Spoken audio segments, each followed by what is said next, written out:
चलिए फिर कंप्यूटर की दुनिया में एक गहरी छलांग लगाते हैं। तो शुरुआत करते हैं एकदम शुरुआत से, चार्ल्स बैबेज से। जिन्हें कंप्यूटर का जनक कहा जाता है।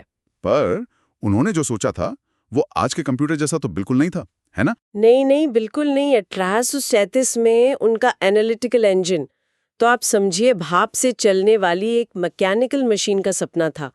पर उसकी सोच में आज के कंप्यूटर का डीएनए छिपा था, ये बात पक्की है। और असली क्रांति तो 20वीं सदी में हुई। हाँ बिल्कुल। एलन ट्यूरिंग जैसे लोगों ने सोचा कि एक ऐसी मशीन बनाई जा सकती है जो कुछ भी कंप्यूट कर सके, एक यूनिवर्सल मशीन।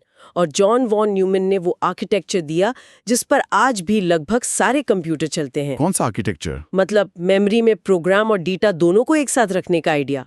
ये एक बहुत बड़ा कदम था। और एक बात जो मुझे हमेशा बहुत दिलचस्प लगती है, लेडी एडा ऑगस्टा। हाँ, कि दुनिया का पहला कंप्यूटर प्रोग्रामर कोई इंजीनियर नहीं बल्कि एक महिला थी। और ये कोई मामूली बात नहीं है।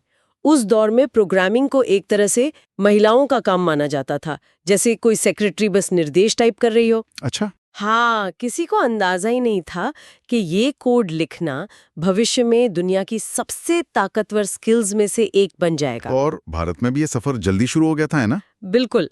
समरेंद्र कुमार मित्रा ने 1950s में ही भारत का पहला एनालॉग कंप्यूटर बना दिया था। तो इसी विकास को समझने के लिए कहानी को पीढ़ियों में, मतलब जेनरेशंस में बांटा गया है। हाँ, 5 पीढ़ियों में। तो पहली पीढ़ी, ये तो वो दैत्य जैसे कंप्यूटर थे जो वैक्यूम ट्यूब से चलते थे। हाँ, 1940s और 50s के दौर के दैत्य इनियाक जैसे कंप्यूटर पूरे कमरे में फैले होते थे। हजारों वैक्यूम ट्यूब्स, उनसे इतनी गर्मी निकलती थी और वो हर कुछ घंटों में खराब हो जाते थे। मतलब भरोसेमंद तो बिल्कुल नहीं थे। बिल्कुल नहीं। इनका इस्तेमाल सिर्फ सेना या बहुत बड़ी रिसर्च के लिए होता था। आम इंसान के लिए तो ये किसी साइंस फिक्शन फिल्म की चीज थे। फिर आया वो छोटा सा आविष्कार जिसने सब कुछ बदल दिया, ट्रांजिस्टर। और यहीं से शुरू हुई दूसरी पीढ़ी। सही पकड़ा। ट्रांजिस्टर वैक्यूम ट्यूब से छोटा, तेज, सस्ता और सबसे बड़ी बात, कहीं ज्यादा भरोसेमंद था। अब कंप्यूटर को हर वक्त इंजीनियरों की फौज की जरूरत नहीं थी। तो यहीं से कंप्यूटर लैब से निकलकर ऑफिस में आने लगे। एग्जैक्टली। बड़ी कंपनियों के ऑफिस में सियोबोल और फोर्ट्रैन जैसी प्रोग्रामिंग भाषाएं आईं, जिनसे बिजनेस और साइंटिफिक काम करना बहुत आसान हो गया। कंप्यूटर अब सिर्फ एक मशीन नहीं रहा, वो एक टूल बनने लगा था। और फिर आई तीसरी पीढ़ी जिसने कंप्यूटर को और भी छोटा कर दिया, इंटीग्रेटेड सर्किट, आईसी चिप। और ये सिर्फ छोटा करना नहीं था, आप समझिए ये एक चमत्कार जैसा था। आईसी का मतलब था कि हजारों ट्रांजिस्टर्स और दूसरे कंपोनेंट्स को एक नाखून जितने बड़े सिलिकॉन के टुकड़े पर प्रिंट किया जा सकता था। वाह, मतलब एक पूरे कमरे की ताकत अब हथेली पर आ गई। बिल्कुल। और यहीं से वो सपना हकीकत बनने की राह पर चल पड़ा, जिसे हम पर्सनल कंप्यूटर कहते हैं। और चौथी पीढ़ी ने उस सपने को हर घर तक पहुंचा दिया, माइक्रो प्रोसेसर। हाँ, 1970s और 80s का दौर। माइक्रो प्रोसेसर का मतलब था पूरा का पूरा सीपीयू एक अकेली चिप पर। इंटेल 4004 पहला ऐसा चिप था। और इसी के दम पर एप्पल और आईबीएम जैसी कंपनियों ने पर्सनल कंप्यूटर बनाए। बिल्कुल। पर सिर्फ हार्डवेयर काफी नहीं था। इसी दौर में माउस आया और सबसे जरूरी ग्राफिकल यूजर इंटरफेस यानी जीयूआई। जीयूआई मतलब अब आपको कंप्यूटर से बात करने के लिए अजीब कमांड्स याद रखने की जरूरत नहीं थी। आप स्क्रीन पर आइकन्स पर क्लिक कर सकते थे। कंप्यूटर अब इंसानों के लिए ज्यादा दोस्ताना हो गया था। और आज हम 5वीं पीढ़ी में जी रहे हैं। ये किस बारे में है? ये दो चीजों के बारे में है, हद से ज्यादा ताकत और उस ताकत को इस्तेमाल करने वाली बुद्धिमत्ता, आर्टिफिशियल इंटेलिजेंस। हाँ, आज की चिप्स में अल्ट्रा लार्ज स्केल इंटीग्रेशन मतलब यूएलएसआई तकनीक का इस्तेमाल होता है। इसका मतलब है एक चिप पर अरबों ट्रांजिस्टर। अरबों, हाँ। और ये इतनी ज्यादा कंप्यूटिंग पावर देता है कि हम आर्टिफिशियल इंटेलिजेंस और मशीन लर्निंग जैसी चीजें कर सकते हैं। आज के सुपर कंप्यूटर मौसम की भविष्यवाणी से लेकर ब्रह्मांड के रहस्य सुलझाने तक में लगे हैं। ये सब इसी पीढ़ी की देन है। तो ये कहानी एक कमरे जितने बड़े दिमाग से शुरू होकर एक ऐसे नेटवर्क तक पहुंच गई है जहां अरबों दिमाग एक साथ काम कर रहे हैं। कमाल है। तो अगर हम इन कंप्यूटर्स को आज देखें तो इन्हें कितने तरीकों से बांटा जा सकता है? मोटे तौर पर 2 आधार हैं, उनका साइज और उनके काम करने का तरीका। साइज के हिसाब से तो सबसे ऊपर सुपर कंप्यूटर्स आते हैं। हाँ, ये रेस की F1 कार की तरह है, खास कामों के लिए बने हुए। भारत का पहला सुपर कंप्यूटर परम 8000 था। और उसके बाद मेन फ्रेम। बिल्कुल। मेन फ्रेम एक बड़ी बस की तरह है जो एक साथ हजारों लोगों का काम संभालते हैं, जैसे बैंकिंग सिस्टम। फिर मिनी कंप्यूटर और आखिर में हम सबके माइक्रो कंप्यूटर, डेस्कटॉप, लैपटॉप। हमारी पर्सनल कार की तरह। हाँ बिल्कुल। और काम करने के तरीके के हिसाब से 3 तरह के हैं। एनालॉग जो भौतिक मात्राओं को मापते हैं, जैसे गाड़ी का पुराना वाला स्पीडोमीटर जिसकी सुई घूमती थी। फिर है डिजिटल जो हर चीज को अंकों में यानी 0 और 1 में प्रोसेस करते हैं। हमारा लैपटॉप, फोन सब डिजिटल है। और तीसरा है हाइब्रिड। स्रोत में इसका एक बेहतरीन उदाहरण दिया है, पेट्रोल पंप की मशीन। हाँ, ये एकदम सटीक उदाहरण है। वो मशीन पेट्रोल के बहाव मतलब फ्लो को एनालॉग तरीके से मापती है। वो एक लगातार बदलने वाली मात्रा है, लेकिन स्क्रीन पर आपको कीमत और लीटर डिजिटल अंकों में दिखाई देते हैं। अच्छा, तो ये दोनों दुनिया का संगम है। बिल्कुल। चलिए अब इस डिब्बे के अंदर झांकते हैं। हम हमेशा कहते हैं कि सीपीयू कंप्यूटर का दिमाग है, पर इस दिमाग के अंदर क्या क्या होता है? तो इस दिमाग के 3 मुख्य हिस्से हैं। पहला है ALU यानी arithmetic logic unit. Arithmetic logic unit. हाँ, ये दिमाग का वो हिस्सा है जो मैथ्स में तेज है। सारे जोड़ घटाव गुणा भाग और तार्किक फैसले, जैसे क्या A B से बड़ा है, ये सब यही होते हैं। और दूसरा है कंट्रोल यूनिट, CO। स्रोत में इसे ट्रैफिक पुलिस कहा गया है। ये ट्रैफिक पुलिस से भी ज्यादा एक ऑर्केस्ट्रा के कंडक्टर जैसा है। इसका काम सिर्फ ट्रैफिक कंट्रोल करना नहीं है, बल्कि ये पक्का करना है कि कंप्यूटर का हर हिस्सा सही समय पर सही क्रम में अपना काम करे। अच्छा। मेमोरी से डेटा कब लाना है, ALU को कब देना है और नतीजे को कब स्क्रीन पर भेजना है, ये सब कंट्रोल यूनिट ही तय करता है। और तीसरा हिस्सा? तीसरा हिस्सा है रजिस्टर्स। रजिस्टर्स, ये क्या है? रजिस्टर्स CPU के अंदर की अपनी सुपर फास्ट मेमोरी है। इन्हें आप दिमाग का शॉर्ट टर्म स्क्रैच पैड समझ सकती हैं। जब CPU कोई गणना कर रहा होता है तो उसे जो भी जानकारी तुरंत चाहिए होती है वो उसे इन रजिस्टर्स में रखता है। मतलब बहुत तेज पर बहुत छोटी मेमोरी। बिल्कुल। और ये सब कुछ एक ही बोर्ड पर लगा होता है जिसे हम मदरबोर्ड कहते हैं, कंप्यूटर का नर्वस सिस्टम। पर इस दिमाग और नर्वस सिस्टम से बात करने के लिए हमें हाथ पैर और आंख कान भी तो चाहिए, मतलब इनपुट और आउटपुट डिवाइस। बिल्कुल। कीबोर्ड और माउस जैसे इनपुट डिवाइस हमारी बात कंप्यूटर तक पहुंचाते हैं। माउस का आविष्कार तो डगलस एंजलबर्ट ने किया था, सही? हाँ, और जब उन्होंने पहली बार इसे पेश किया था तो वो लकड़ी का बना था। कमाल है। हाँ, और आज हम उसके बिना काम करने की सोच भी नहीं सकते। और कुछ खास इनपुट डिवाइस भी हैं, जैसे बैंकों में चेक क्लियर करने के लिए इस्तेमाल होने वाला MICR रीडर। वो मैग्नेटिक इंक को पढ़ता है और फिर कंप्यूटर हमें जवाब देता है आउटपुट डिवाइस के जरिए, मॉनिटर, प्रिंटर। मुझे याद है कॉलेज में जब हम डॉट मैट्रिक्स प्रिंटर पे असाइनमेंट प्रिंट करते थे वो कर्कश आवाज। हाँ, पूरा कमरा गूंज जाता था। वो इम्पैक्ट प्रिंटर थे। वो रिबन पर चोट करके छापते थे, एक टैंक की तरह। आज के लेजर और इंकजेट प्रिंटर नॉन इम्पैक्ट हैं, शांत और कई बेहतर क्वालिटी वाले। अब आते हैं कंप्यूटर की याददाश्त पर, मेमोरी। यहाँ रैम और स्टोरेज का बड़ा कंफ्यूजन रहता है। हाँ।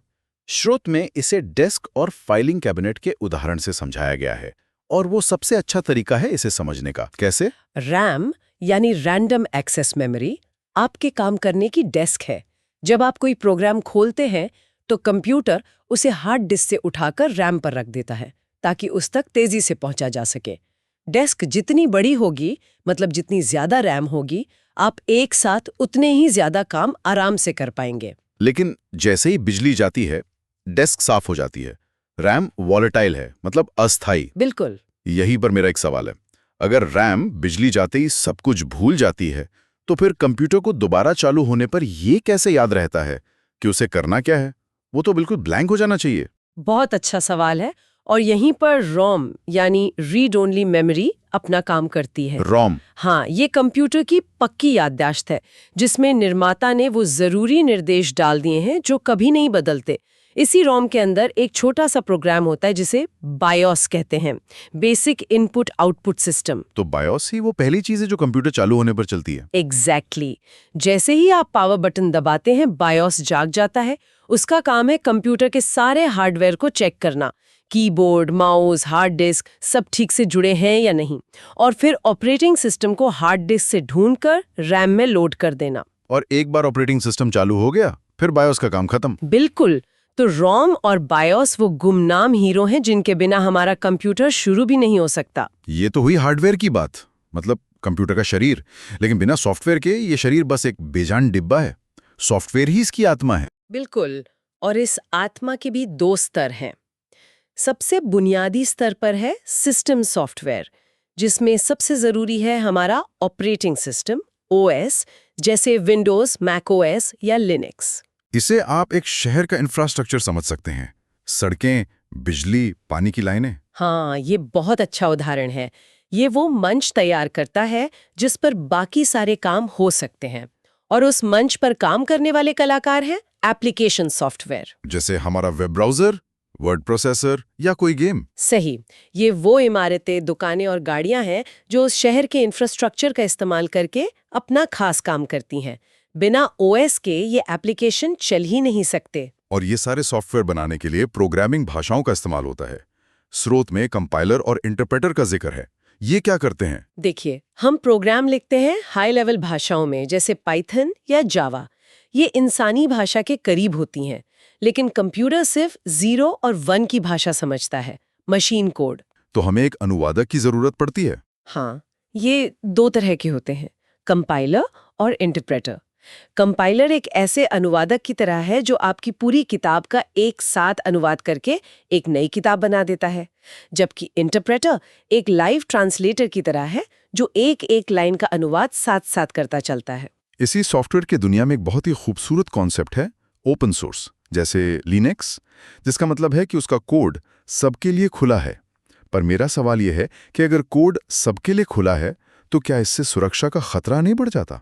ये एक आम धारणा है, पर हकीकत अक्सर इसके उलट होती है। अच्छा। हाँ, ओपन सोर्स का फलसफा है many eyes make all bugs shallow. मतलब जब हजारों लाखों लोग एक ही कोड को देख रहे होते हैं तो उसमें कोई भी गलती या सुरक्षा की खामी छिप नहीं सकती।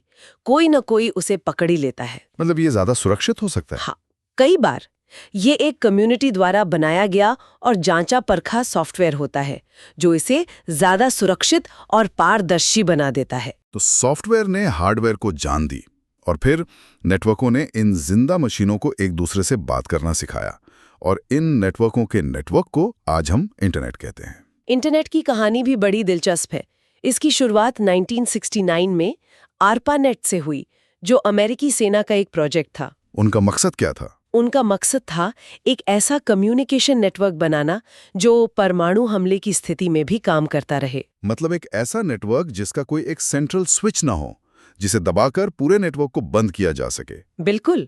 और इसी जरूरत से वो टेक्नोलॉजी जन्मी जिस पर आज पूरा इंटरनेट चलता है, TCP/IP। ये TCP/IP कैसे काम करता है? इसे ऐसे समझिए, जब आप कोई डेटा भेजते हैं तो TCP उसे छोटे छोटे लिफाफों यानी पैकेट्स में तोड़ देता है। फिर IP हर लिफाफे पर मंजिल का पता लिख देता है। अब ये सारे लिफाफे अलग अलग रास्तों से अपनी मंजिल की ओर चल पड़ते हैं और मंजिल पर पहुंचकर फिर से जुड़ जाते हैं। एग्जैक्टली। TCP उन्हें फिर से सही नंबर के हिसाब से जोड़कर असली डेटा बना देता है। ये सिस्टम इतना मजबूत है कि इसे तोड़ना लगभग नामुमकिन है। और भारत में इंटरनेट 15 अगस्त 1995 को आम जनता के लिए आया। लेकिन इस जुड़ी हुई दुनिया में खतरे भी कम नहीं है। Virus, malware, fishing. हाँ, जहां भीड़ होती है वहां जेब कतरे भी आ जाते हैं। वायरस का पूरा नाम ही है vital information resources under seize. अच्छा। हाँ, दुनिया का पहला वायरस क्रीपर था जो बस स्क्रीन पर एक मैसेज दिखाता था, I am the creeper, catch me if you can. ये तो मजाकिया था। हाँ, पर आज के खतरे कहीं ज्यादा खतरनाक हैं। रैंसमवेयर आपके डेटा को लॉक करके फिरौती मांगता है, और फिशिंग वो एक तरह का डिजिटल धोखा है। और इनसे बचने के लिए फायरवॉल होता है। हाँ, फायरवॉल आपके कंप्यूटर या नेटवर्क के लिए एक सिक्योरिटी गार्ड की तरह काम करता है। ये आने और जाने वाले सारे डेटा ट्रैफिक की जांच करता है और किसी भी संदिग्ध चीज को अंदर आने से रोकता है। ये बात मुझे हमेशा हैरान करती है कि हम स्क्रीन पर फिल्में देखते हैं, गेम्स खेलते हैं, इतनी सारी जटिल चीजें करते हैं, लेकिन कंप्यूटर को इसमें से कुछ नहीं पता। उसके लिए सब कुछ बस 0 और 1 का खेल है। ये कंप्यूटिंग का सबसे बुनियादी और सबसे खूबसूरत सच है। कंप्यूटर एक बहुत ही सीधा साधा डिवाइस है जो सिर्फ 2 अवस्थाएं समझता है, ऑन 1 और ऑफ 0। इसे बाइनरी सिस्टम कहते हैं। हम जो भी करते हैं वो सब आखिर में 0 और 1 की लंबी लड़ियों में बदल जाता है। पर कंप्यूटर ए या ऐड जैसे अक्षरों और चिन्हों को 0 और 1 में कैसे बदलता है? इसके लिए कोडिंग सिस्टम्स बनाए गए। ये एक तरह की डिक्शनरी है। पहले आस्की बहुत लोकप्रिय था, पर वो सिर्फ अंग्रेजी और कुछ चिन्हों को ही सपोर्ट करता था। और भारतीय भाषाओं के लिए? भारत में जब कंप्यूटर आए तो भारतीय भाषाओं के लिए ISCI बनाया गया, Indian script code for information interchange. लेकिन आज को हम किसी भी भाषा में आसानी से टाइप कर लेते हैं, इमोजी भेजते हैं। ये कैसे मुमकिन हुआ? ये मुमकिन हुआ यूनिकोड की वजह से। यूनिकोड एक यूनिवर्सल स्टैंडर्ड है जिसने भाषा की सारी बाधाएं तोड़ दी। इसने दुनिया की हर भाषा के हर अक्षर, हर चिन्ह और हाँ, हर इमोजी को एक यूनिक नंबर दे दिया है। हर इमोजी को भी? हाँ, जब आप हिंदी में नमस्ते लिखते हैं तो यूनिकोड की वजह से ही आपका कंप्यूटर और आपके दोस्त का फोन, चाहे वो किसी भी कंपनी का हो, ये समझ पाता है कि आप कौन से अक्षर दिखाना चाहते हैं।